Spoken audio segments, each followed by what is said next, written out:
Guess we laugh even here.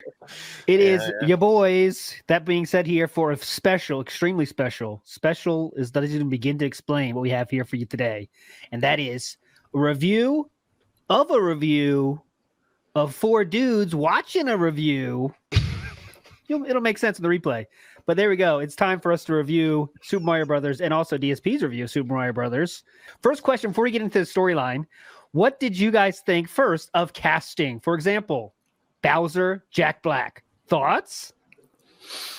When you first heard it, what were your initial thoughts there? It's one of them, isn't it? Where you especially if you're a film reviewer, you're looking for content, and this is perfect. This is like, Chris Pratt, Jack Black are going to be in the Mario film, and it's all over the internet. It goes crazy, and then you see the film, and it's like, yeah, they're all right. So it's fine. Yeah, fine is the word. Steve or Meerkat, yeah. I remember when the castings first came out and Chris Pratt became like a massive meme on the internet. People were putting him in all kinds of random movies. It's like they're making a Martin Luther King documentary starring Chris Pratt as MLK. Yeah, and all that kind of memes. Yeah, shit was great. And I thought they did a pretty good job. I think in the end of the day, Jack Black stole the show. He was as fun as he usually is and everything. And he was great. I didn't really have a problem with anybody else. I thought they were pretty good. Got like weirdly partway through, there was during the Bowser scene, I thought, like, Odorous Urungus, the old singer of Gwar, would have been fucking amazing in this role, because it's basically the same sort of thing. 3 little bears sitting in chairs. See? That's a cow, you fuck. But many thought Jack that, Black, I'm sure. I'm sure many drew the comparison. Yeah. But no, Jack Black was really good. Chris Pratt was really good. They were all like better than I was expecting. So yeah. Daisy was really good. The woman who played Daisy was really good. Even Toad wasn't annoying. So yeah, I would say that too. Yeah, I think it was fine. It's the internet where every time anyone could have been announced for that role, it would have been a meme, basically, right? Who could they say is Mario that would not be memed on, right? And it doesn't fucking literally matter just Charles Martinet. Charles Martinet, yeah. And they even gave him a nod. So the movie starts out, we get to see Koopa go to the Penguins. The first, Koopa's this badass dude, but he also has this funny side. He's a badass, but he's funny and he rules the roost. What he says goes. We get there. We see the Penguins. The Penguins I didn't know that they're named. Did you guys know they're called Cooligans? I didn't know. No, I didn't know. No. Fucking name. They're Cooligans, and they are canon, of course. They're in the other games. Yeah, then we start. Yeah. We start out with the commercial for Super Mario Brothers, old school music. So that was cool. Some people really love this. We're gonna talk about it later. Then we did get the real voice of Mario was here. The real from the games was there. I thought that felt stupid. Like I was like, come on. I mean, I thought save it not now. Why are we starting with it? But it's nice to have him sort of like there in the background because he's there again at the end, and it's a nice bookend to have him. Okay.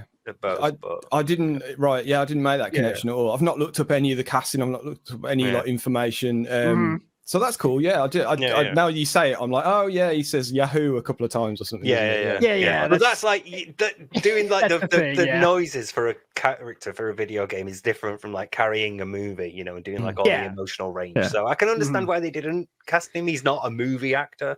He's not a voice actor that could do movies to that extent. But it's nice to have a little nod to him there. I was happy they included him. Him. Yeah. They had this. The whole pizzeria was cool. They had Punch Out shit all going on. That was kind of cool. Then we get to our first point of contention. I think that I didn't really like this choice. They showed you very early, hey motherfuckers, we're playing real life songs in this bitch. So it's not gonna be fucking all those Mario songs just remixed and hyped. We got some real songs going too. But when you think about it, I don't like it. But I'm gonna say the other side real quick.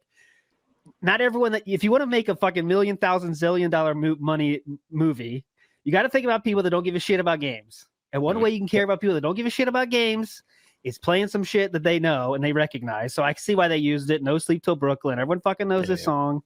But I didn't like that myself personally, but I see why they did it. What did you guys think of that? Sam, you go first, I guess. This was my point where I agreed with that a certain someone. Okay. I didn't. Needle drops to me felt unnecessary. Take on Me just came out of nowhere.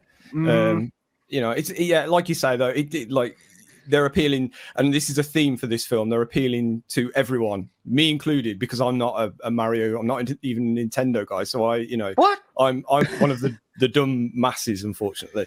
I just assumed we all had.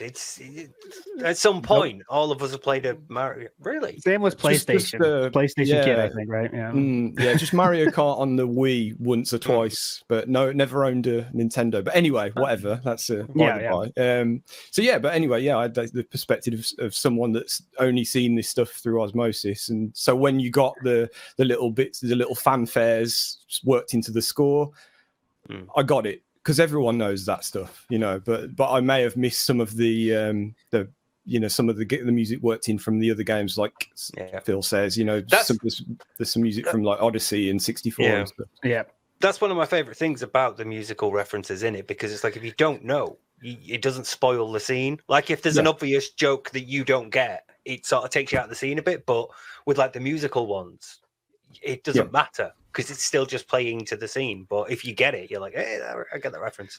Exactly. Yeah. The well done throughout. So. Yeah. When it comes to this, I agree with you guys. I am the target audience for this movie, I believe. The absolutely regular person, because they had to play it safe. They had to set a good foundation for all their future entries, and they had to appeal to people like me, whose entire knowledge of Super Mario comes from the internet and stuff that I've picked up by osmosis, by proxy, basically. And I did find the licensed songs to be a bit of an issue, because it kind of took me out of this magical land where fantasy stuff was happening, and it made me remember a bunch of 80s songs that I've heard in 1,000 other things. I think they could have just used some rendition of Mario that was suitable to the scene in question that was happening, and I think that would have went way better and not been as distracting as I found it to be. Yeah, the only thing you're left with is the ability to go, hey, I know that song, and that's it. I don't feel like it really, like holding out for a hero. It's saying what's happening on screen essentially, but it's just so obvious. It's like hitting you over the head. With its obviousness, but I don't mind. I got to hear Thunderstruck, so I was all right. Well, of course. It was good though. It didn't take me out too much. I get why it was jarring, but at least for like the big events, they did use the like original compositions. They didn't. Yeah. The main time they used that fucking songs is when they were doing like Mario shit. It's like, all right, Mario shit.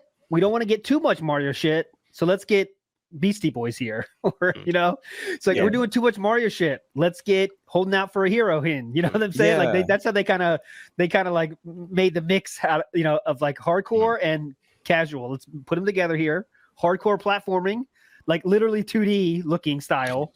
It's like, all right, let's get the song. When you put it like that, because then they'd flip and it'd be like, okay, story plot while your music's happening in the background. So I think that was their thinking. I was actually keeping a mental note of those two things. I was counting times I recognized Mario music in the score, and times where it pulled out and you saw the 2D perspective, and I got to about 5 of each and then I gave up, but so there's a lot. I think it's about that. It was, so that was pretty cool though. I appreciate that. I appreciate the tone. Hey, there's platforming. It's his Mario movie. Cool. So we go back to Mario's house and we see that he's living typical Italian, like typical what DSP says Italian family. They're definitely DSP Italian family. And one thing that's weird for me, I know this is so fucking nitpicky, but that's what review shows are for. How is Mario playing Kid Icarus? I know there's fire flowers and there's mushrooms and we're in different kingdoms, but how is Mario playing Kid Icarus? I don't get that. I can't. I let myself like, all right, it's a fucking movie. Who cares? This doesn't even seem like something like, that makes sense. It doesn't make sense in any way. All right, so here's headcanon. The results of this movie are what lead Nintendo to approach Mario with, hey, we'd like to do a game about you. Okay. That's fair. That was just, I was like, huh? What? How is that? Hold on a second. He's playing Kid Icarus. Timeline, I was like, okay, just forget about it. I know it's not a big deal. Paulina Mayer cameo was cool. I like that. I was hyped with that cameo, even though that doesn't make sense either. But you got to give up on some stuff. We finally get to the Mushroom Kingdom. We see how they do it. There's a flood. There's pipes under the sewers in New York, 1,000 fucking pipes. He finds a green one. Bam, we're off. Luigi sent to the bad place. Mario sent to the good place. What's going to happen? I think that's a cool little, to me, it felt like we can't do like, I thought for a second, I was like, fuck, they're going to do Luigi's Mansion. That would have been so fucking hype. Luigi goes to the mansion. I was like, oh my god, the way the mansion trees were growing, and I was like, mansion. Luigi's going come there. on. Fuck, and he's gonna find a vacuum. It's gonna be hype. But then they didn't do that. He got right to Koopa's castle, and that was fucking it. And he was kind of the scary shit, so like that. I gotta ask you guys, did they at any point kind of clarify what made the pipes be teleports, or what activated the portal? I thought you were gonna ask the one question I had then, but what? This may have even been explained and I missed it. Okay. But did it bug anyone else that Brooklyn needed to be saved at the start of the film? Like there was pipes bursting, there was water everywhere was flooding, and they just kind of leave Brooklyn and you never find out what happens to it. They just come back and the water's gone, and that bugged me for a while. I was like, I want to know. He doesn't reach the thing, does he? It breaks off. So you'd think he'd be like, close that first and then collapse. Yeah, that's a good point. Actually, I didn't think about that. I can say that I didn't notice it, so it didn't bother me. But you're right. If I think about it, it's like, hey, that's kind of weird. Yes. Yeah. Maybe that's a nitpick. Maybe I'm not supposed to think about that sort of stuff. But plot hole. Maybe that'll be in the sequel. Yeah. Maybe, you never know. Let's find out what happened to Brooklyn in that 1 week period where Mario dipped out. But the whole Mushroom Kingdom was pretty hype. I thought that part looks pretty cool. The city and stuff. That was like one of my favorite parts. They got this cool stores and stuff. You're digging it. That's pretty cool. Another plot hole for you, Sam. This is even bigger. So when they take the pipe the first time, like these ones that are in the air, the ones from like the new Super Mario 3D games, where you go in a pipe and you see him fly through. Oh yeah. Oh, the glass. Yeah, but it was kind of stupid. Like, how come Mario can't do that well? Like, there's skill in that, but Toad is just flying through, whee, and then Mario's like, boom, boom. I know it's just a stupid kids movie, but I was like, is there skill to taking pipes? It was weird for me. Must be like surfing. Think of it like surfing. Yeah. I guess. Because you're riding a current, basically, aren't you? You pull through, so. Yeah, you definitely. Yeah. I don't know. It's not a big deal. They get to the Princess Kingdom after a lot of nonsense. We get to the princess's castle.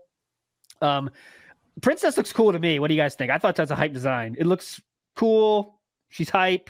She's cool for me. Oh, it looks fucking boss when she gets the fire flower. Yeah, that's cool. She looks hot and Super Saiyan transformation there. Yeah. I like that. I thought it was pretty weird how a lot of people on the internet had a problem with her being a boss and her being strong and being kick-ass. I thought it was awesome. It was a lot of fun. She had a lot of personality that I don't think she has in any of the games. She's not really known with having much personality, I think. But I think she was great. Yeah.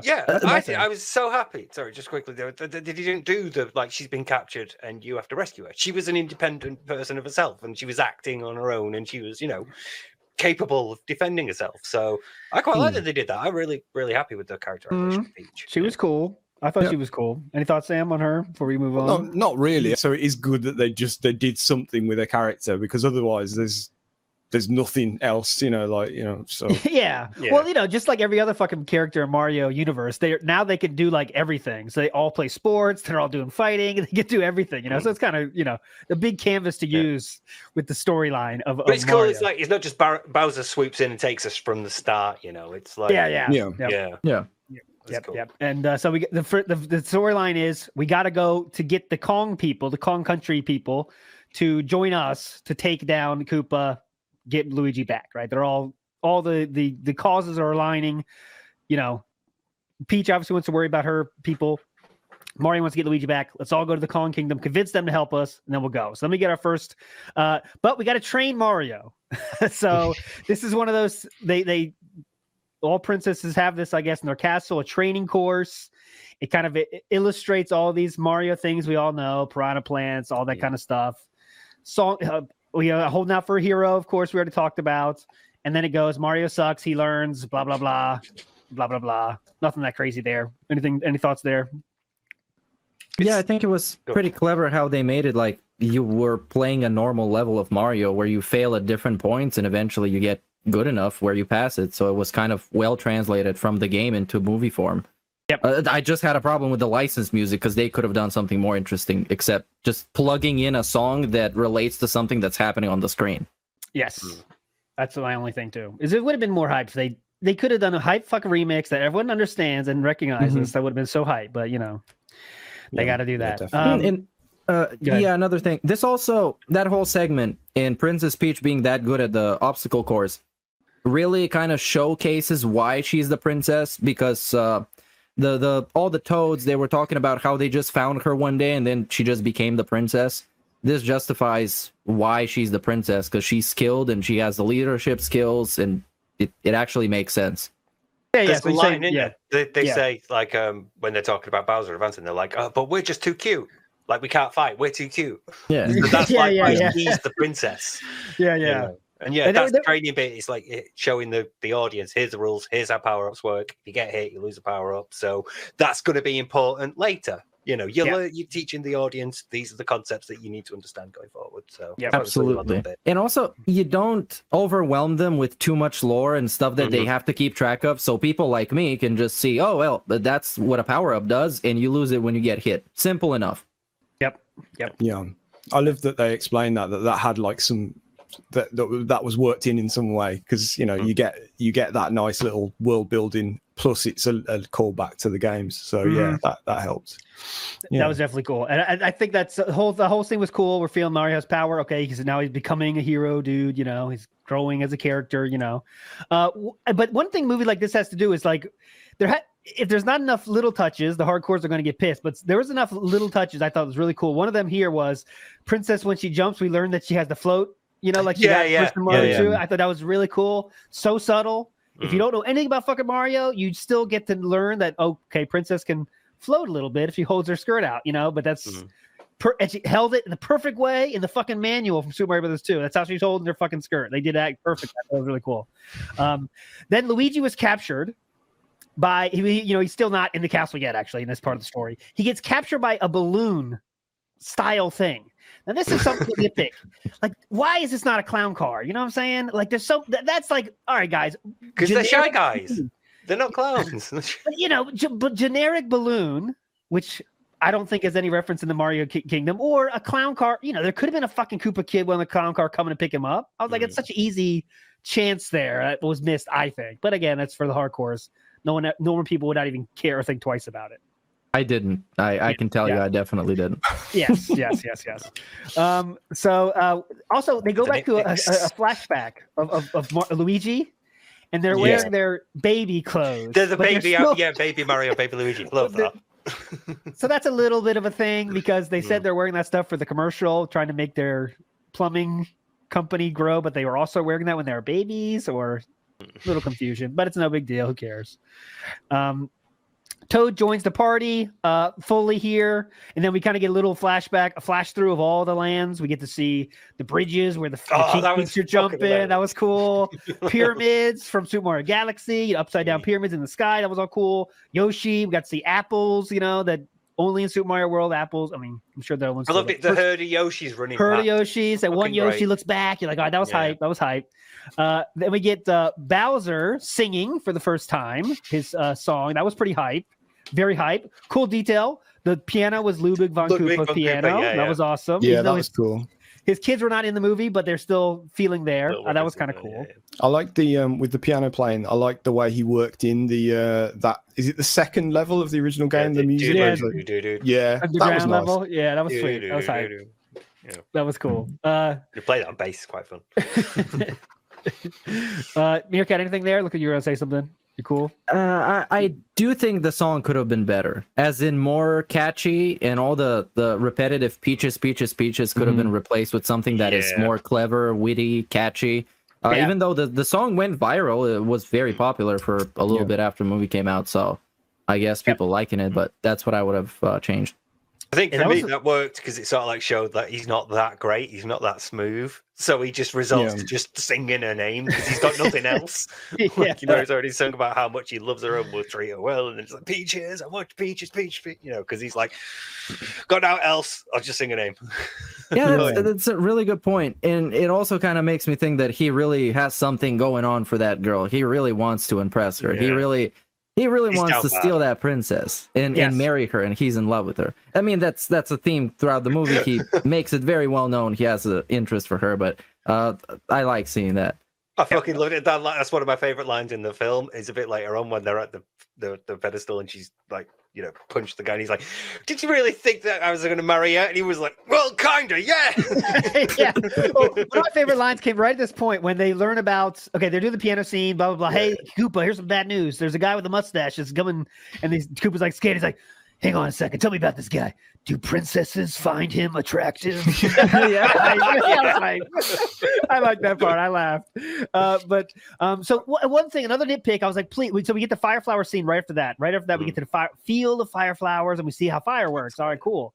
Backstory of the princess gets told here. Again, like Meerkat said, she was taken from another world, came here from another galaxy, whatever, the movies speak. And then she was grown up, trained, and was given to be the position of princess in that world because they don't want to fight.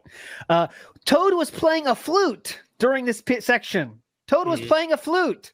This is a missed opportunity again. Very small nitpick, but there should have been a gust of wind or something here to tell you Super Mario Brothers 3. That's how warps are done. Is with the flute. Just so he's playing a flute. I was like, come on, wind, please, wind. But there wasn't any wind. It's fine. Very small thing. Very small thing. Next. Okay, and then we get to Luigi gets thrown into the dungeon, and we get introduced to one of the I think is really cool characters. Oh, he's my favorite. He's fucking brilliant. Yeah, the Galaxy Star dude, the Galaxy Star bit, or I think that's what they're called. What do they call it? They're from Super Mario Galaxy. Right? What's their official name? They're like dudes you throw. Yeah, they're like roadblocks on your progress. So you have to give them enough star bits, and then they'll open the way for you in the game. So it was just a one-off creature in this movie. No real story outside of him being every line was good. Yeah. It was good. He was hyped. He was saying like, time like hope is meaningless or something. Yeah, it was just the very last line. Yeah, the very last line was like, it's over now. All you've got to look forward to is the sweet release of the endless void or something. Yeah, that guy was hyped. And then the penguins would be like, "For God's sake, it's depressing enough as it is." The penguins are still there. Yeah, they're getting pissed. Yeah, that was pretty cool. And we see him a few more times in the movie. That was pretty cool. Yeah. So then we finally get to the Kong Country. And I don't know if you guys do this, but Kong Country is also Super Mario Kart World, because that's what it fucking was. Donkey Kong Country is apparently Super Mario Kart DK World. Racing as well. There is DK Racing. 64. Absolutely. So, absolutely true. So it's not an unknown association. It's not an unknown association. That's a good point. Yes. I was a little bit more pessimistic. I was like, I know they wanted to get Super Mario Kart in the movie. So they're like, how are we going to do it? I think this is how they decided it. That's my take. But what do you guys think? No, that's the way I took it as well. It's like, here's how we get it in this time. So it's like they have like roads just like everywhere. This is Donkey Kong is like roads all over the place. But it was cool. And they played Take On Me there, which was whatever. That's why we got Thunderstruck as well when they were building the carts though. So yeah, that's coming. Yeah, that's after. First, we got to fight Kong. Yeah. We got to fight Kong. All right. So that is Seth Rogen. What are your thoughts on Seth Rogen as Kong? When we say Seth Rogen as Kong, it basically means you're watching Seth Rogen, because that's all he fucking does. Yeah. There's no character at all. It's just I'm Seth Rogen, like it or not, fuckers. But what'd you think? It worked. It was fine. Yeah, again, fine. Better than I expected. It wasn't like offensively bad or anything. No. And the power up there in the fight, we got the blue mushroom, which was rare. And the cat Mario was the one that he used to pull it out and pull out the fight. But again, there, blue mushroom showing the audience, because it's when he came in and he saw the blue mushroom right at the start, and Toad was like, "Don't eat that, you'll die." So there's that. But it also shows the audience, hey, this is what happens when you eat a blue mushroom. You shrink, because that's going to become a bit important later. Yes.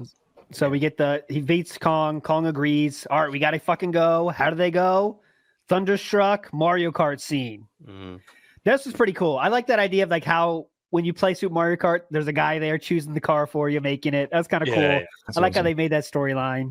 That's how you do it in Mario Kart 8. You select the body, the wheel, and they did the wheel exactly the same. But there's a guy there making it. Was kind of fun. That was kind of cool. Then we go to the Rainbow Road. Then we got to get as much Mario Kart as possible. This is another case where like it's fine, but it's like no big deal. Like why is there?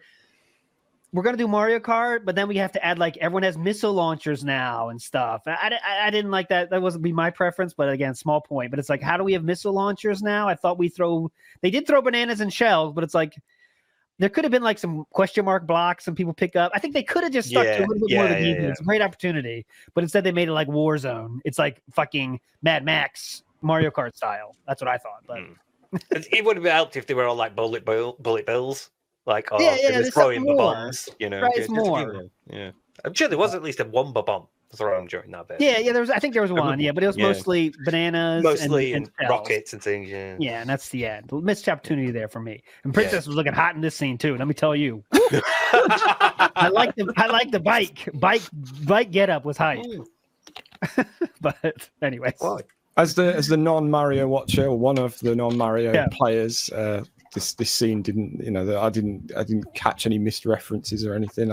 I just saw shit flying around and it was fine. Yeah. Now listening to everybody talk about what references they saw, I feel like I barely even watched the movie. I might have just been sleeping and just got the content that I got out of it. But strangely enough, by the end of the movie, I was very satisfied, and I feel like I was pleased by what I saw, and I felt like I didn't miss anything. And now I feel like I missed a bunch of stuff. No, that's just little stuff. It's one of them that's going to be like another rewatch to catch everything that you missed the first time. I watched it twice, to be fair. I watched it once with my kids and once yesterday, so that's why it's all in my fucking head. Yeah, but you also need to know where the references come from. It's not just knowing. Yeah. So as the casual guy, I saw Rainbow Road and I'm like, dude, that's like from the video game where they're driving carts. Yeah. Although I feel like people like me and ALT like seeing like the pops every time he drifted.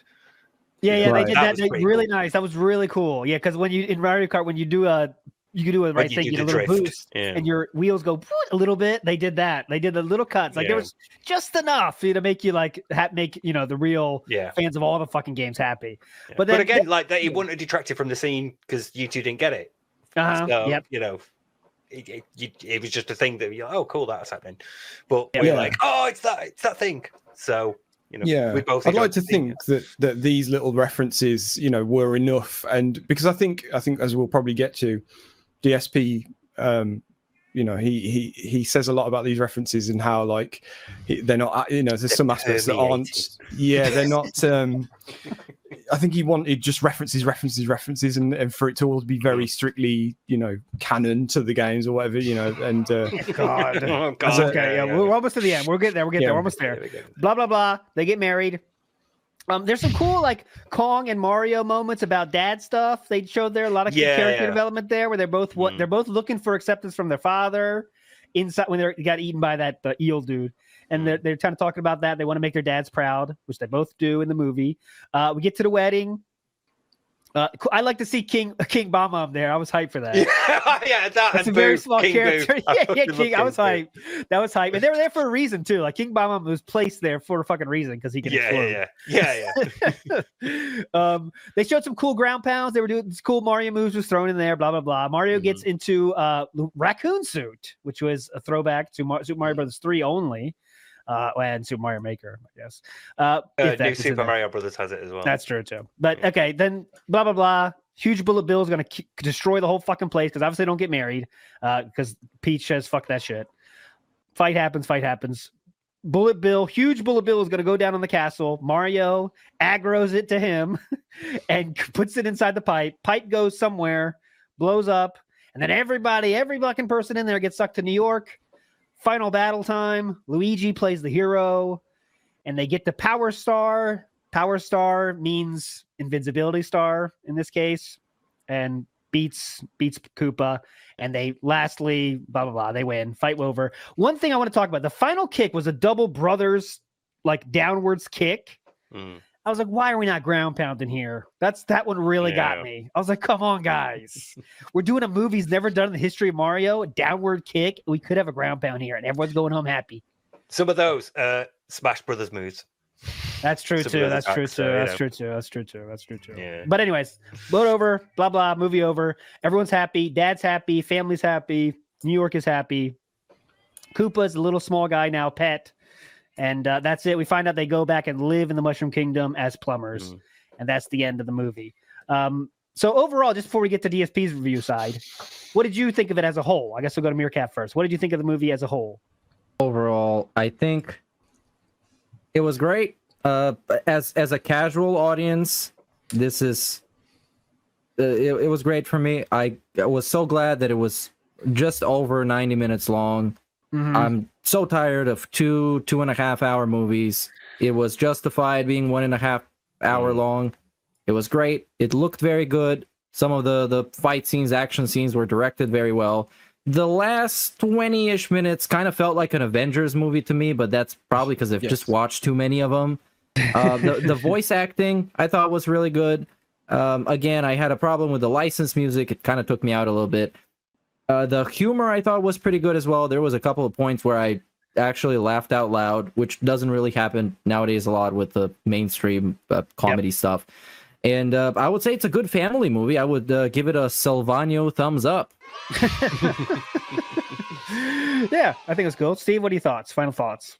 I loved it on 2 levels, and one was the level where I thought this is great to watch with my niece because she fucking loves it. She's seen it, she's loved it. So if she's ever around and it's like, hey, do you want to watch Mario? Yeah, let's watch Mario. Great. And I also loved it on the level of like somebody who has played a lot of Nintendo for, you know, parts of his life and got a bunch of references. So for me, it was like fucking nostalgia overload. And again, the humor was great. The characters were great. The voices were like fine. They weren't bad or anything. I really loved Bowser. I loved how Peach was characterized. Yeah, I really enjoyed it. So I give it 8 Lucozade bottles out of 10.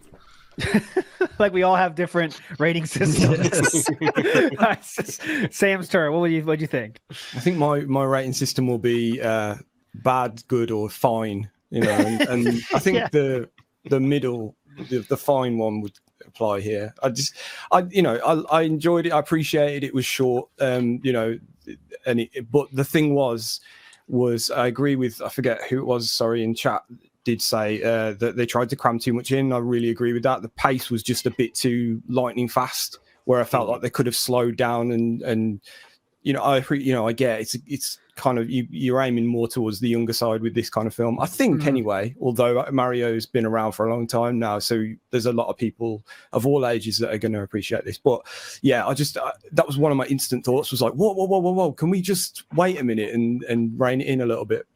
But so maybe there's some like scenes that got cut out. Not sure. But yeah, it was just like, I don't need to watch this again. I don't, you know, it's just okay for me. Very good looking, expensive fluff. Your rating should be burgers. Yeah, good. Yeah, different types of burgers. Like cheeseburger, hamburger, glass burger. We'll say glass burger's the top. Yeah. That's the best possible. That's the Godfather. So how many burgers out of whatever? How many slices of cheese? 6. Okay. 6 burgers. 6 burgers. Just 6. I'm not saying out of what, just 6 burgers. Okay, I like that idea. So like Sam said, you gotta, of course it's a kids movie, but they know they got more than fucking just kids coming to watch it. Right? So that's a tough fucking job, man. You gotta make people like me and Steve that will play all the games, expect to see shit, and if they pissed it off, people get fucking vocal, like, oh, this is not even a Mario movie. So they had to make sure they got enough shit in there. I think they did that. If they make a, whatever future ones they're gonna make, we already talked about making it. As long as they stick to that and put that much shit in it, who cares about the plot? Really, it's fine. As long as we're seeing the characters we like, who gives a fuck? That's what I thought. Like the plot is like whatever it's for this movie, but I don't know what you expect, but I thought it was fine. But it's not like wow, but it's still fine because you get to see the characters, and they're doing stuff you recognize, and it's a fine time. Is there stuff they could improve? Yes. Do I want to watch it again? I would watch it myself again. I don't see the need, but it's not bad either. So I'll say I got to think of my rating system. 4 Chaos Realms. This guy's a bitch. 4 Chaos Realms out of 5 Chaos Realms. Thank you. But no, 3. Probably 3. 3 out of 5 for me. It's right in the middle. It's fine, but I would never watch it again myself, but totally fine. Okay. That being said, our review out of the way. Now it's time to talk about someone else's review. So I got a lot of quotes here. Of course, everyone has stuff to say. So I'll start I don't know how to handle this first. Okay, I'll throw it to you first, Mirka. How do you want to start this, review of Phil's review? Because I don't know how to handle a review of a review, kind of. Well, I guess all my notes are chronological, so sure. I guess we can take it from the top. Right. Yes. Or we can start from the bottom where he says, I didn't really like it, and then begin from that. Because his review is all over the place. It really is. It jumps between a recap, a summary, just random spoilers here and there, talking about the voice actors. He didn't care about this, he didn't care about that. But we began by saying that his viewing audience liked it, and he is a lifelong fan and an aficionado of Mario, but not a hardcore Mario fan. So he's somewhere between a lifelong fan and not a hardcore fan. But he is an aficionado. But a bit above aficionado. That's the hard part. Yes. The bit I got, yeah. Lifelong fan, nor be aficionado. I don't know where that is, but it's somewhere. Yeah. But he says this is an opportunity for video games to break into the mainstream with animation, which I can agree with. Dude. Well, as in like a major blockbuster that is directly based on a video game property and is actually successful. We're not talking about Assassin's Creed or Hitman or one of the other ones. It was bad. Then, then you immediately feel nostalgia, obviously, because the actual Mario song plays. From the cartoons, by the way. From the cartoons. It's not the Mario theme. That's from the cartoon. To be fair, I learned something from that because I didn't know about that thing. So, hey, thanks, Phil, for that. But yeah, Phil is trying to show dominance of knowledge with that comment. I felt nostalgic so much. Oh my God. Nostalgic overflowing. That is why he was using the original names of characters for no reason, just to flex his knowledge. He was bringing up, that's Princess Toadstool. Oh, excuse me, Princess Peach in this movie? Yeah. Exactly. That's like some douchebags like Super Famicom. Oh, sorry. In America, it's called Super Nintendo. Sorry. I'm used to calling it Doki Doki Panic. Yeah. Like trying to flex the knowledge. Yeah. Yeah, that was it. God damn it. But one comment from the beginning. Oh, sorry, Meerkat. I was going to say when he said from the beginning. One of the very first fucking comments was they never explained anything. Nothing is ever logically explained. They never explained anything. That I got a lot of later. So he doesn't really elaborate much on it either, other than asking why is there a pipe that leads to the Mushroom Kingdom. Like that's kind of the only thing he kind of focuses on. And to a point, I kind of understand. Like I said, they didn't explain about Brooklyn. I'm still angry about that. So come on, guys, we have to get to the Mushroom Kingdom somehow. What do you want? I know we do. The whole flood in Brooklyn was just to say that Mario was really not that great of a plumber, and he really wanted to show the people of Brooklyn that he is that great, so he went and fixed it. The actual issue with the pipes was just, I guess, a run-of-the-mill Brooklyn pipe issue type of situation, I guess. They happen every day. Yes. Watch out for those green pipes. So you said he's like, they don't explain anything. Isn't he also complaining at this point about having a backstory? He's like, it's really odd that you're seeing it in Brooklyn and you're seeing this like family. Yes, thank you. Because my first note was that he complained that the start had too much backstory with the family and how they have rival plumbers, etc. And I couldn't disagree with him more because as I think maybe I differ in this respect, but I like it when a film slows down a bit and explains and and there's a lot more talky bits and whatever. I thought the start was rushed, but he didn't. But then he contradicted himself, so whatever. But it's like they have that in the original one as well, the live action one that he likes. Yeah, he loves that one. Yeah. He loves that though. Same thing. That was a long time ago. He forgot it now. That's the truth. As we're talking about the backstory, he did have a bone to pick with Mario being short, which is kind of weird. Yeah. If you look that up, Mario is actually 5'1". Yes. Which is like, I'm sorry, Mario. I'm sorry, dude. And he's also in his 40s. So there's no growth from up there. Better start eating some mushrooms, my guy. The quote is, there's a running joke that Mario is short, which is weird because I don't know if in the canon of the video games, if he ever was short. And it's of course he is. So fucking look at him. It's Mario. Look at him compared to his brother. Yeah, that started. I think that started in Super Mario Brothers 2 when they took the height. Yeah, because remember, Mario and Luigi were the same height in Super Mario Brothers 1. There's no difference. Super Mario Brothers 2, Luigi's taller, Mario's short. That's when it started. So that's fucking 1985 or whatever. Yeah. But well, who knows? I guess we don't know. But yeah, go ahead. It's not canon. So. It's not canon. Yeah, well, then I have these two quotes. Nothing is ever logically explained, and none of it actually makes much sense. Yes. Which none of it is ever logically explained. I guess in a movie like this, you have to draw the line somewhere between over-explaining stuff and keeping it vague enough so you can just say, well, it's magic, it's fantasy, it's Super Mario Brothers. You don't really need to go into detail. Or you end up in some situation where Star Wars went with the prequels, where you start explaining midichlorians. Yeah. And it's like, it just goes off a cliff. Yeah. But like we talked... Peach. Sorry. Like we went into discussion earlier about the movie itself, there were some things that could have been explained or could have been provided with some kind of, just like a bullshit explanation, but it's not really anything crippling to the experience of watching a movie. And I'm saying this, and I'm not into the Mario stuff at all. I'm literally the most casual viewer you could have to something like this. Yeah. It's about the Peach stuff, though. It's when he's talking about Peach and how she was trained to live there and eventually became the leader. And he says, "Don't ask me why they would take someone who randomly wandered upon their kingdom as a child and made her their princess. Figure that one out. It's never really logically explained." And it's like, it fucking well is. Like they're told right at the start, we're too cute to fight. That's why she's capable enough. That's why she's the leader. And then it's like, here's the backstory. Here's how she became princess. It's very explicitly told to you. It's explained to you. You just have to fucking pay attention. I've got a note here that says, at this point it became apparent to me that this is what happens when you spend too much time on your phone while you're watching a film. Exactly. Yes. Yeah. Bingo.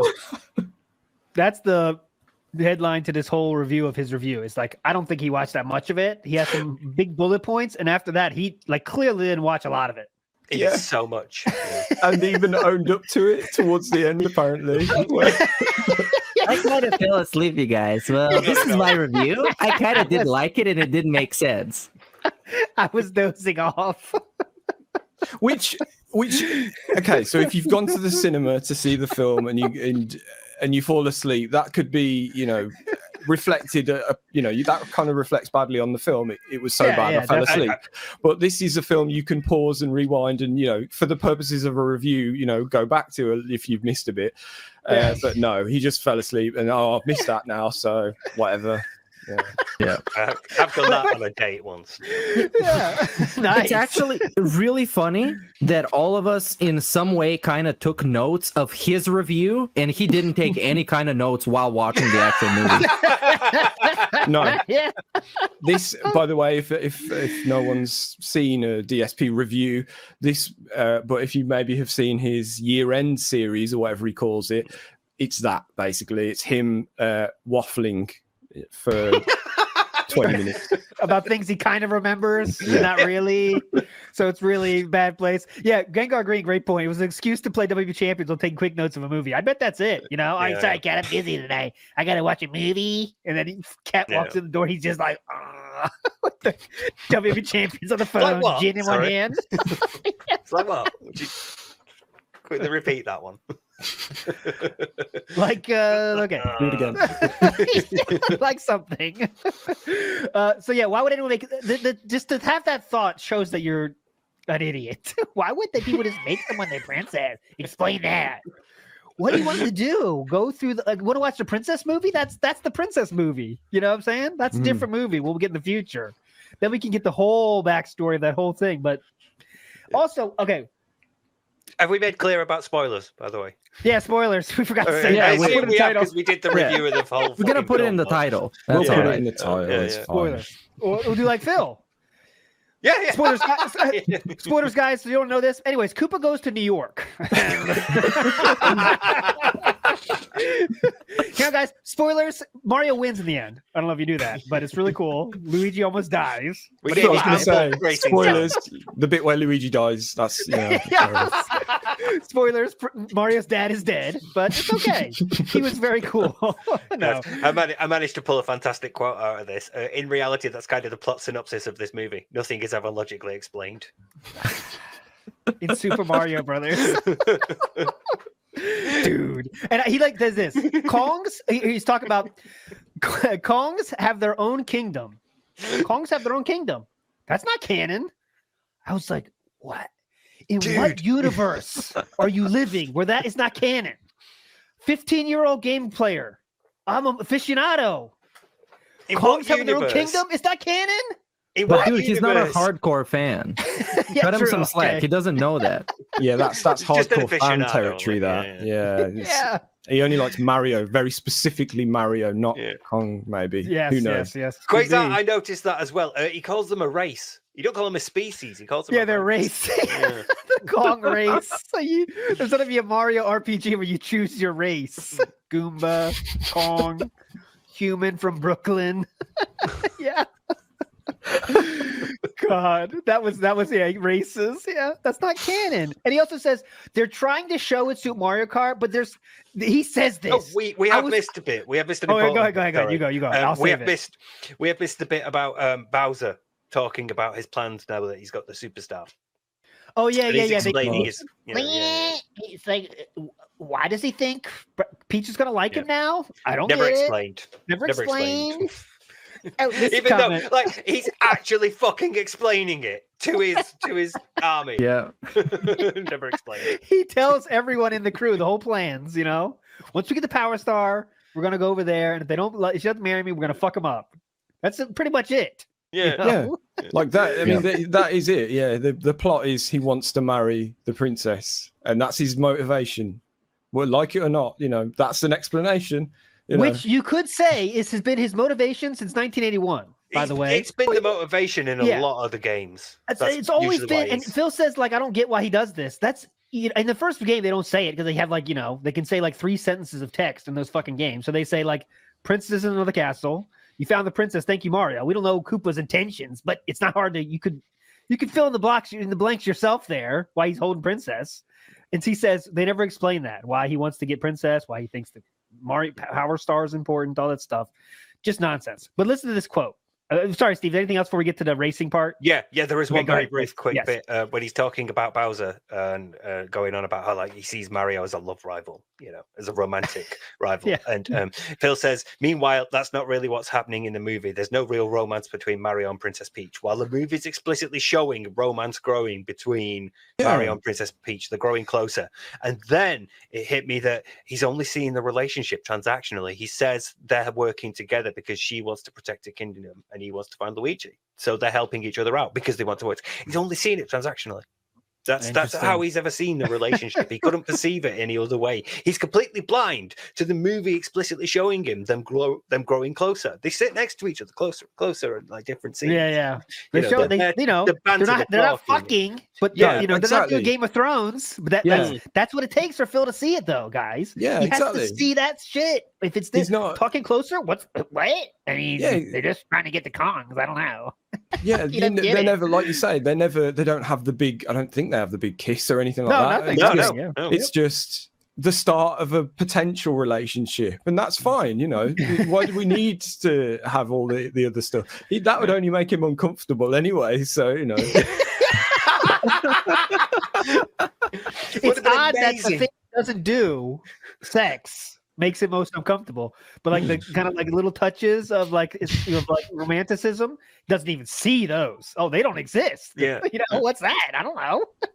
Just a little hint of affection, just a little hint of like you're growing a bit closer to this person that you're getting to know. And it's they're just helping each other out because they both need to benefit from it. They both need to profit from this transaction. It's like, how are you not picking this up? How did you ever get anyone to like marry you? But yeah, that's just like there's the important bit while Bowser's talking, and you see like that happening because obviously Mario, Prince, and Peach's relationship is growing, and Bowser's, elaborating his plans for the audience so that they know what's going on, and let's also get real. That's how it always is. That's how it always is in every fucking game too, by the way. Sometimes he gets a kiss, but it's not like let's make out kiss. It's like thanks for saving me, kiss. Mario 64, he gets cake. Yeah. And that's it. It's not a euphemism or anything. He just gets cake. She invited him around for cake. He rescues her. They have cake. It doesn't necessarily have to be sexual, but you can hit a relationship being there. Yeah, but that's no. It's just whoosh with him. Yep. And we get to the racing part, all right? And he says these words. Okay, so I'm going to paraphrase, and I'll tell you when I'm going to start the real phrase. So he get to the Mario. He's like, it looks like they wanted to make Mario Kart in this movie, but they weren't sure how to do it. They didn't know what to do. They put it in Kong World, but they didn't. There was no racing circuit mentioned. There was no official racing circuit mentioned. I'm glad you brought this up. And what happens next, ALT? What happens in the movie after this point?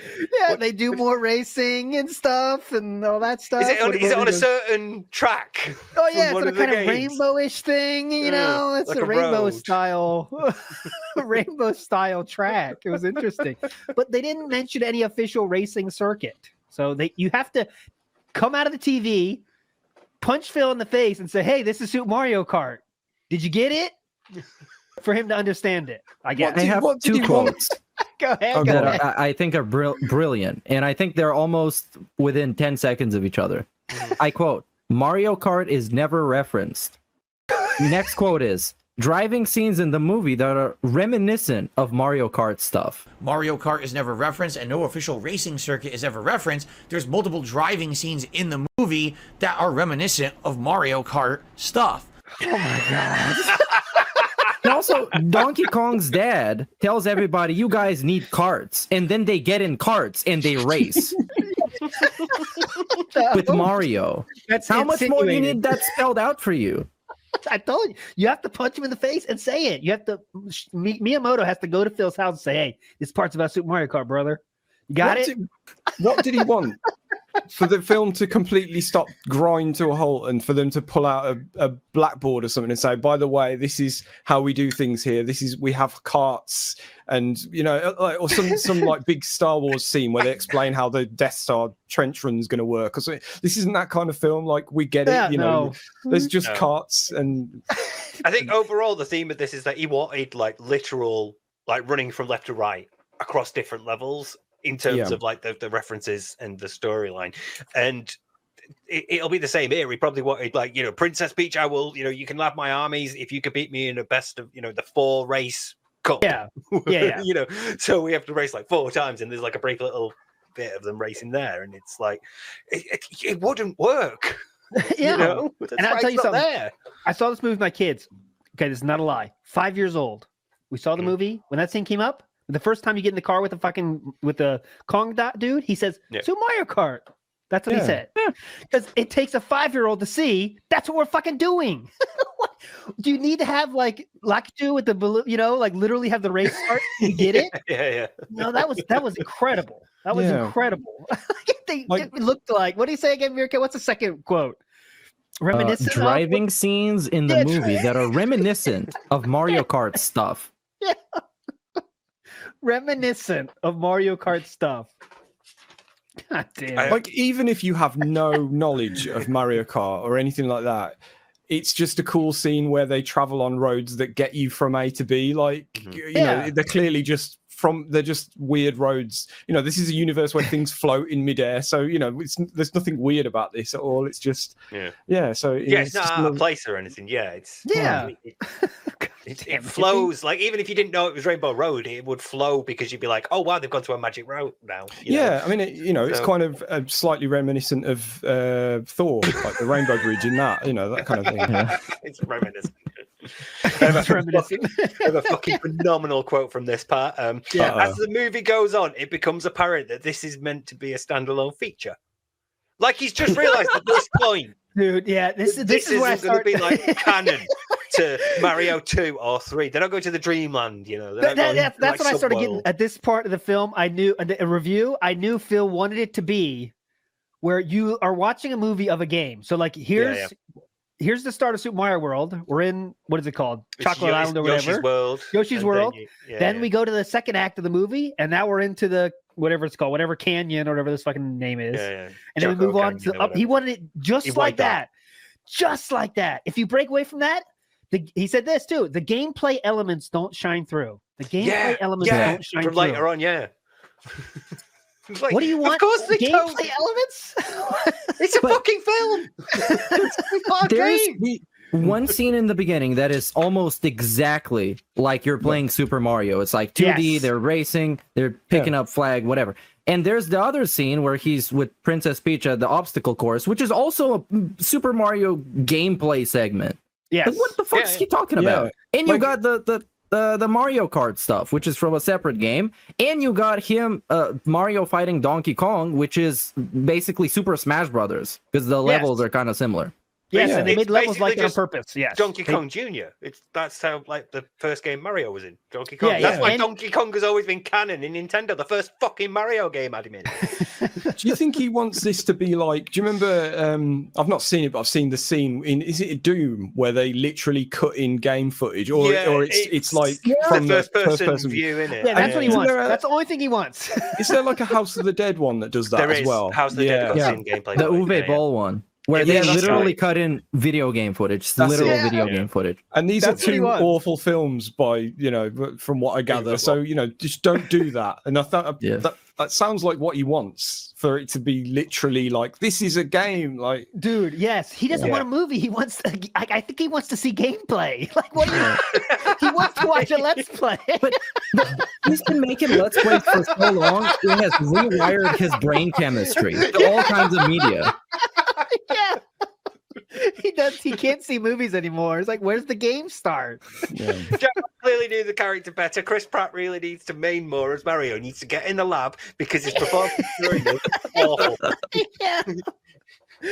God. And okay. Don't want to get to the ending first. I want to make sure we hit everything before we get to the wrap up. Is classic as well. Big ups Vikes, by the way. Vikes and Well Swade. Big ups, man. Legends. Real quick, he says animation was top notch. Okay, the animation was top notch. That's a totally fine comment. Yeah. But this next comment was just funny for me. I don't know. I watched it in 480p. Is it good? Maybe just for me. But he goes, okay, animation was top notch. All right, I agree 100%. Then he said, insane amount of rendering. Yep. Yeah. Definition. He dissed the Switch. What is insane amount of rendering? Yeah, dude. Insane amount of render and definition, he says. Yeah, okay. I love this. He called this current gen graphics. He had a disc. He had a pop at the Switch and called this current gen. It's a fucking film. It's a sequel film. Dude, I think you're right. I think you hit on something. It's the video game terminology. He's like, whoa. He's watching the movie. He's like, this is fast loading screens, dude. They're almost not. Wow, that car segment at silky smooth 60 frames per second. You think he was sitting there with the Joy-Cons in his hands, and it's like, when is the cutscene gonna start? When do I get to play? My moves aren't coming out, dude. Look at Peach. Everything's safe. Everything unearned. Half screen. She finished on her first try. Dude, Donkey Kong is beating my ass. What the fuck? Yeah, when he's like, when he can't do the obstacle course at the beginning, he's like, nothing I could do. Like, all right, guys, if you want to support the stream. Oh, sure. I get a power that's a blue mushroom. Thanks. Unfair, as usual, Nintendo. Nonsense. A cat. I'm a fucking cat. Yeah, of course I get the cat suit. Okay, thanks. They've lost their way on this one. God, can you imagine? Anyways, after the gameplay, the gameplay elements don't shine through. Insane amount of rendering. We have. This is tough to say how wrong it is. There's no classic Mario stuff. I'll say it again just to make sure we can hear it. There's no classic Mario stuff. There's so much classic Mario stuff that you can't, it would take us hours to go through it all. What they decided to add for us as the big fans and even the non-fans, non-hardcore fans, there is so much that I don't want to start getting into it, but the first scene is in Punch Out Pizzeria. Just one game, and they have every picture in that fucking place has someone from Punch Out. They're all different fighters. Yeah, everything. They spent intense amount of time stuffing it full of classic Mario shit. I know Punch Out's not Mario, but you know what I'm saying? Other cases of that too. Yeah. The logo on the van, for example, is the Super Mario Bros. Logo. Every ounce of it, they did put their work into it. There are a few cases I pointed out where I wish they did a little more, but that's going above and beyond the level 11 out of 10. There's no classic Mario stuff. That's what I was like. All right, he didn't watch this. I don't think. I mean, he watched enough to make a review. Maybe he watched a different review. Like that wouldn't surprise me. That segment when they get to like the Mushroom Kingdom and there's all the toads doing everything. There's just so many references in there. I couldn't keep up. There's just so many shouts and nods and little things here and there. Little scenes. They walk past someone and they're like, "Oh, what is this? How does this work?" And it's like, "Oh, it'll work if you blow on it." And it's like, "Fucking yes!" Yeah, it's an NES cartridge is there. So everyone that has no Nintendo knows what that gets that reference. You know, that's classic Mario for you. They have old coins in the retro store. They have old coins there, pickaxes there, so much shit. And just to say that means I think he probably watched like IGN's this hammer is 2D, wasn't there? Yeah, the 2D hammer. Yeah. Yep. Really all cool. That shit, man. It was just like watching a Marvel film and knowing the comics, basically. Yeah. It was like that, you know, where I don't get it, or if you watch it again, you get to pick up on little things, or you get to see like, oh, this links in with that film. I imagine like if this goes forward, then that'll be the case, you know. It'll all kind of link together. But yeah, he's just not picking up on this stuff from someone that's played the games as well. It's nuts, man. It's fan service. The film is fucking full of fan service, and as someone who's a Mario aficionado, he was playing the games before he played the original on the Amiga, so he's playing the games before everybody else knew about Super Mario. You know, he was doing it before it was cool, and to miss out on all of that, he genuinely must have been on his phone for most of it. There's no way he watched the whole thing. Yep. I mean, there's a fucking amazing quote, which is, "It's like they didn't bother trying to be faithful." And it's fucking produced by Shigeru fucking Miyamoto. They didn't bother to be faithful. He wants a 2D. He wants a 2D film. Faithful. He wants a 2D film. Yep. 2D film. Yeah, go ahead. He quite literally says so. The point of making a Mario movie is to convert the video games into a movie. So he just wants a playthrough, basically. No, you don't do that, because like I said before, this, you know, if you're too faithful, you can't, you know, you have to add in stuff to make it make sense a lot of the time. You can't just literally lift, you know, because with most video games, you have a bit of story, a bit, you know, you do stuff, and then there's a cutscene to explain a bit more. But so this film essentially fills in the blanks, I guess, you know, like, so you can't literally just lift a film. A game, and there it is as a film. You know, that doesn't. It's the different formats. They're just totally different, like, forms of media. You can't. You need to sacrifice some stuff in adapting stuff. That's why, like, people complain the books are always better than the films, because there's stuff you have to sacrifice to adapt to a film, and it's the same here. And if you wanted them to use the fucking storyline from the games, that'd be the worst movie of all time. Because what are the game storylines? He wants they're basically fucking. She's kidnapped by Bowser, and he has to go rescue her. And that's it. So like I say, on an incredibly superficial level, yes, that is the plot of this film. You know. But, so they gave it. They even we'll stick to the old school storyline. Even they did that. You know. All right, the game storyline. We'll stick to it. We spice it up, but that's it, and that's still. There was no classic Mario stuff here. Yeah, I mean, to be fair, there was really no B plot. You know, the only thing you could say really is they cut to Luigi occasionally, and you got to see him trapped still. Yeah. I guess maybe. Would you? I don't know if you consider that a B plot. I'm not sure, but it's just got back to him more than Luigi. So, you know, he's got like the development of, right, I'm learning this about Mario. I'm getting more insecure. I'm getting more desperate. You know, as it goes on. I just thought, I would have imagined maybe if they wanted to kind of flesh it out, they would have, like, you'd have got back to Luigi, and maybe he'd have done what you said, that he'd have had the whole, you know, maybe the mansion. I don't really know, but you know, Luigi's mansion would have been high. It would be him trying to escape rather than just him in a cage. You know, that would have been cool. I would be down with that, but you know, they wanted to be 90 minutes. That's how you got to make a movie 90 minutes. You got to keep it simple. Plus, you want him to be like a bit of a coward, and his resolution, his moment of like being brave and overcoming his fear comes later. So that's true. Yeah, that was a hype ending, because when Luigi's last words, Peach said, "You're so brave, Luigi," and he's like, "Yeah, it's kind of my thing," but really, his thing is the exact opposite. That was pretty cool. Anyway, the next Meerkat, any more? You go to your next quote if you have any left there. I got a few. Yeah, well, there's the two last ones. There was no running theme of Mario. which was one of his final complaints.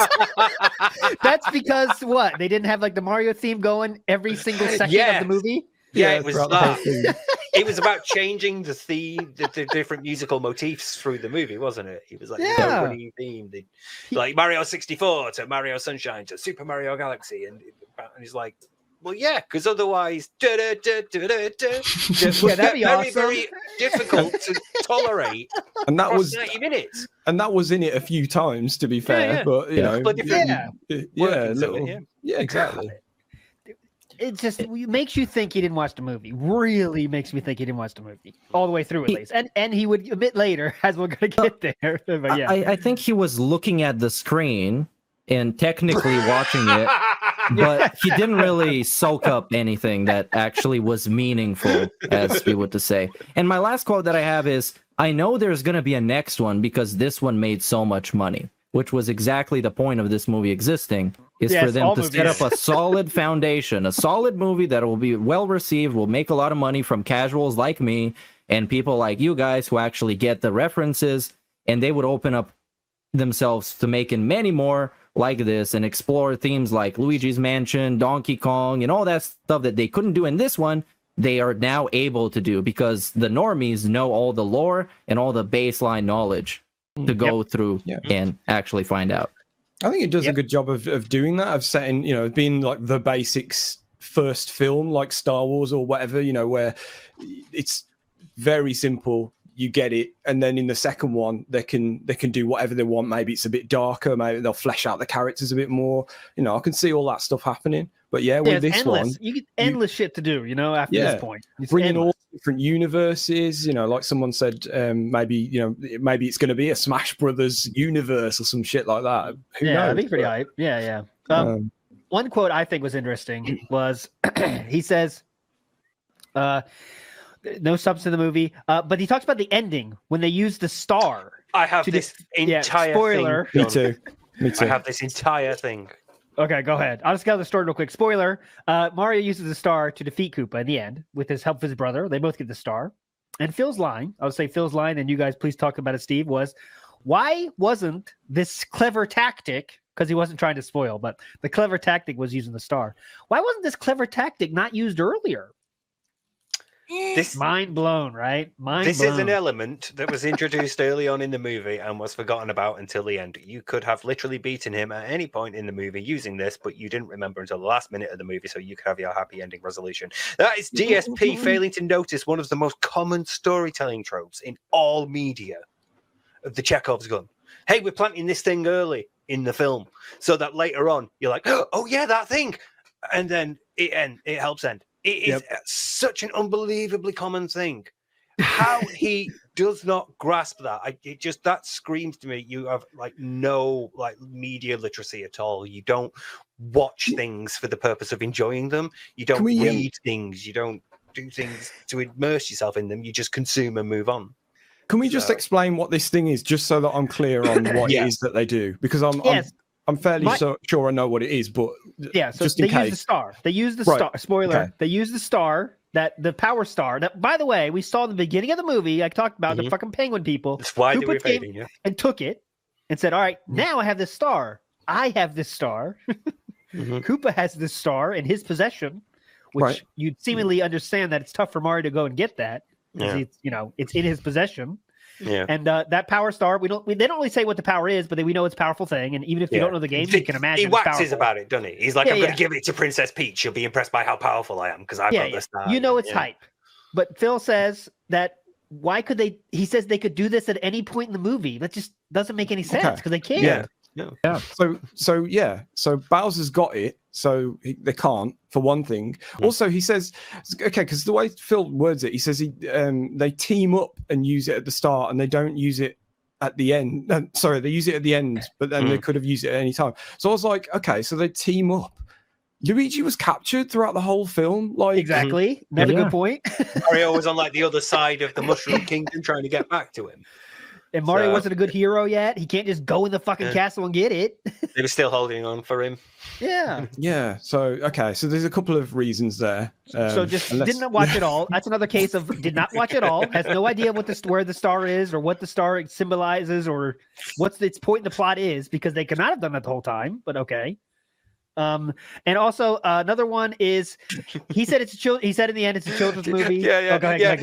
That at the end of the day, after watching this movie, I have to conclude it's a children's movie. After watching this movie, I have to conclude it's a children's movie. Yeah. The big finish.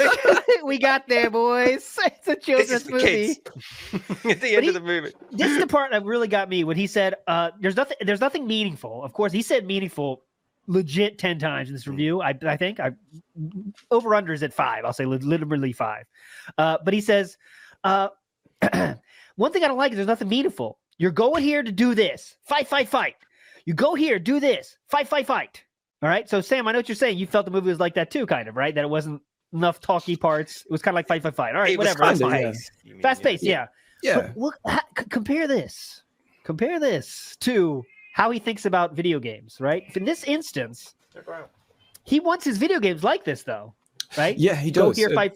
Go here, fight. Yeah. All the talky shit in Final Fantasy, you should hear him yesterday. Oh my God. Any talking shit is a waste of time. Yeah. June, July 2023, Phil. That's how he wants it. But it may not be the same next month. But yeah. That's true. But yeah, I get what you're saying. Yeah, he's very much. It's very much a reversal of what he's going on about currently. Yeah, so it's the exact opposite. So in RPGs, he wants fight. Go here, fight. Like you heard him yesterday. We're gonna talk about tomorrow, I'm sure. But oh my God, his talk about Final Fantasy now is anything you have to do is why am I doing this busy work? Go collect 5 stars for Bill. Why am I doing this? Like, why are we playing a game then? Exactly. You know? And so. Anyways, that was funny for me. Go here, fight. He also said that he was confused. Maybe Sam, a similar point as you. How come the people in New York weren't freaking out more?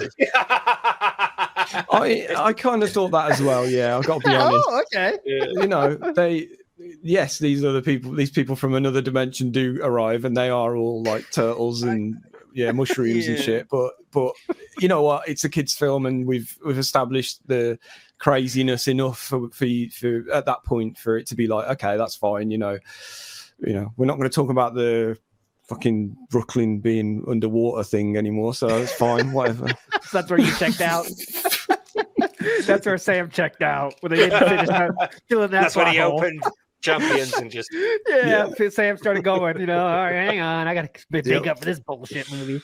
Anything else? I have a great quote. After concluding that it's a children's movie, he then goes, "It doesn't have much of a coherent plot line." It's like, dude, if you're calling it a children's movie, why can't you follow the plot? Exactly. Why do you struggle to follow the plot of a children's movie? And it's not just like it's stupid, so you don't understand it. You say things that show you have no clue what's going on here. You say things that show you did not watch anything. There's no character development. There's no character development. Oh yeah, there's no character development except for Luigi. What? Yeah. We see so much stuff. The dad story I told you about with the Kongs. Kong and Mario both trying to make their dad proud of them. They get a little moment together. They come out, finish that song. At the end of the movie, they both get their redemption little moment. Extreme character development was given to them. Not extreme, but enough, for this kind of movie. Yeah, there's enough. There is exactly that. Yes, there's enough for you to follow the plot from A to B. There's nothing missing where you go, hang on, well, apart from the thing I keep talking about, but Let it go. That's not important really to the motivations of the characters. Yeah, but I mean, even Peach opens up to him and sort of warms up to him, because at the start she's quite standoffish. She's like, "Come here, then come in and impress me. Let me see what you've got." And towards the end, she's like, "We've got to save Mario." So obviously, she goes through a bit of an arc of her own, and obviously she has the thing with Bowser getting married and then the ice flower and that was great. But there was a great moment when he's complaining about the music and he goes, "How many movies have you heard holding out for a hero in?" And then he gives one movie, and then he says Saints Row 3. You say one movie and then Saints Row 3, end of list. If you're gonna say I've heard a million movies, you gotta have a few examples. Not one game and one movie, end of list. Yeah. He also said this is a little slightly interesting. This is supreme minutia. I don't think anyone else on earth though would say these words. they purchased licensed music for the movie. Like that's just other movies. They purchased licensed music from other movies. Yeah. They purchased licensed music. My duties were all fucking singles. Excuse me, Saints Row 3. Can we borrow that? Can we use Hold Out for a Hero? We'd like to purchase your licensed music, sir. That was just stupid. It's just stupid. It's a misspeak. Also, there was one meme. This is a weird segment where we talked about them. No memes have came out of this movie except for one. Let me tell you. It's Peaches, and it's not funny. And I agree, it's not funny. Yeah. It's fine, but it's like really a meme. Didn't like take over the internet. But he's rating movies by how much memes they have. I mean, that's one strategy. It's not a full-length song. That's the point. Yeah, but full-length song. It's not funny. And then he says what we all were expecting to hear. I started nodding off. Nothing here is meaningful. That is a direct quote. I started nodding off. Nothing here is meaningful. Just a quick side note. He talks about the film, like, being there to introduce Mario to the mainstream, and it's like Mario's more recognizable than Mickey Mouse. I don't think he needs introducing to the mainstream. I think that might be why the film's done so well. That might be why they fucking made the movie in the first place, because everyone fucking knows who you're talking about. I'll tell you now, my son could tell me who Mario was, but I'm pretty sure he wouldn't know who Mickey Mouse was. So, and he's like, so he's 4 years old. So. Show me mum, like, Mario 1, the pixel of Mario. Yep. I could show her that and she'd know who it was. That's so fucking record. And she don't play games. Hopefully, she calls the PlayStation the Nintendo, So, but she knows. Hopefully one day they get a good movie for Mario, because this one, hopefully one day, yeah. There's not enough Mario. I don't see any classic Mario here for them to enjoy. And licensed music they purchased. Also, the person he said, like, he questions the developer. Illumination says they should be able to. This is paraphrasing. They should be able to convert video games into a movie, and they didn't do that here. They did not do that here. It was not a successful conversion. I really think he wants to see a Let's Play, and that's what a movie is. Maybe the Mario talks. He wants those like Newgrounds, like Flash movies we had at the beginning of the internet, where it'd be like literally just like animation and like people talking like, "You're an asshole, Mario." It was so funny for us then. I think he's still longing for those days, because dude, that's a catch-22. With him, you can't really win, because then he would cry about it not being unique enough. And it's just like the video games, dude. He goes in the same places and does the same things you do in the video game. It needs to be unique. And now it's a different story where Peaches is not in another castle, whatever, the way it goes in the game. And he complains that it's not like exactly like it is in the game. Go to the quote. I've got a fucking amazing one. Yeah, keep going. Here I'm like, when are we going to go get to the Mario Brothers? And by the end of the movie, I'm like, we never got to the Mario Brothers. Oh my God, dude. We never got to the Mario Brothers. I don't remember that one. God. What do you want? What? Dude, wasn't it like every chance they got to be together, they were together, and they were actually getting in action scenes and doing stuff together? Unless Luigi was literally captured or away somewhere and Mario was trying to get to him. The whole movie is about the Mario Brothers. That's what I'm saying. I could say this is a brothers movie in my mind. That's what they're trying to peddle it as. Kind of. Not, they weren't trying to peddle it that way, but it came off as, got to save the brother, our connection. Remember, he says he says in the beginning and at the end, he says, as long as we're together, nothing can happen to us. Yeah. That's the main theme of this movie, is like, we're brothers and we're together, we can do shit. Yeah, maybe want to ring Brother of the Dead and like, go, hey man, how you doing? Yeah. Dude, it was a good film. Like, that's what it's supposed to do. No, according to him, no running theme of Mario. You started nodding off, dude. Nothing meaningful. Nothing meaningful. You can't. It's not a video game. There's no substance. There's no substance. There's no classic Mario. I don't feel like I watched Super Mario Brothers. The gameplay elements don't shine through. This is meant to be a standalone feature. I'm just reading my quotes now because they're all so crazy. They purchased licensed music. I think my last quote is, I hope they do a better job next time. Shigeru Miyamoto, mark my fucking words. Yeah, he's worried. Kongs have their own kingdom. That's not canon. Come on, man. I'm a Mario fan. Come on, man. But I think that wraps it up. I mean, we're not going to give Phil's review a review. It was the worst review of all time. He just didn't watch it. That's the bad bottom line. Yeah. Like, you could agree with the few points he has. I know, Sam, you agreed with the music point. I agree with the music point that he made. Yeah. Everyone, I think all four of us agree with that point. But everything else he says just shows he didn't fucking watch it. Like, the classic is there's no classic Mario stuff. That's going to stick with me. There's no classic Mario stuff. I didn't feel like I watched Super Mario Brothers. Go ahead. He's an adult dude, a mature adult, obviously, watching a kid's movie about something that he supposedly knows a lot about, and he missed so much, and he just simply didn't get it. It makes me concerned about the capacity to which he can actually comprehend stuff. And I know I hate this word because it gets thrown around on Twitter a lot, but media literacy is definitely a problem with him. Oh, yeah. Yep. Absolutely. And here's Duck's great point. Go ahead. It was a while ago. I remember talking with a detractor called Declan on Twitter, and I ended up making a video about it, a brief sort of like discussion about how Phil consumes pop culture, because he fucking doesn't. Whenever you ask him about anything, he's like, well, at least until recently, he used to be like, no, I don't watch that. I don't listen to that. I don't have time for that. I don't read that. I don't watch football. I don't watch sports. I don't do anything, any hobbies, anything. He does nothing. And we all know what he's doing with his time. We all know that's why he wasn't actually paying attention. I think he still has the capacity to engage, but he's very reluctant to, because it takes a lot of mental effort. You have to follow along. You have to be engaged with something. You have to be paying attention, and you have to watch it slowly and pay, and absorb everything. You can't just burn through it once and then you're done. You move on to the next review, the next film. But that's what he does. That's always been his raison d'etre, to just burn through everything. Next one. Day one views. Got to get the game. So it's such a bad review because he can't pay attention enough to be able to form a critical opinion of.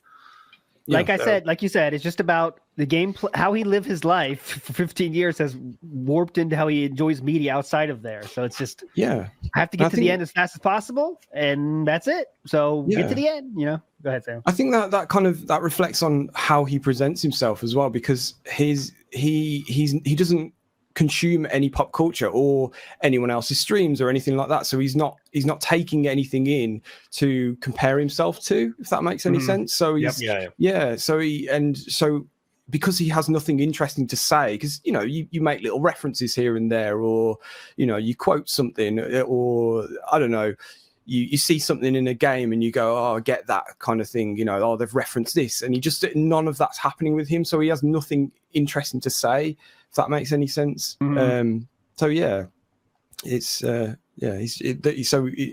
essence, he's just a very dull person.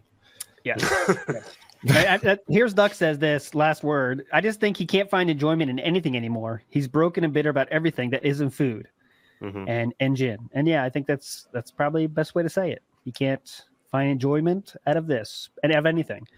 Dude, it's a Super Mario film. He complained about no deep themes or anything. It's a fucking Super Mario Brothers film. What were you expecting?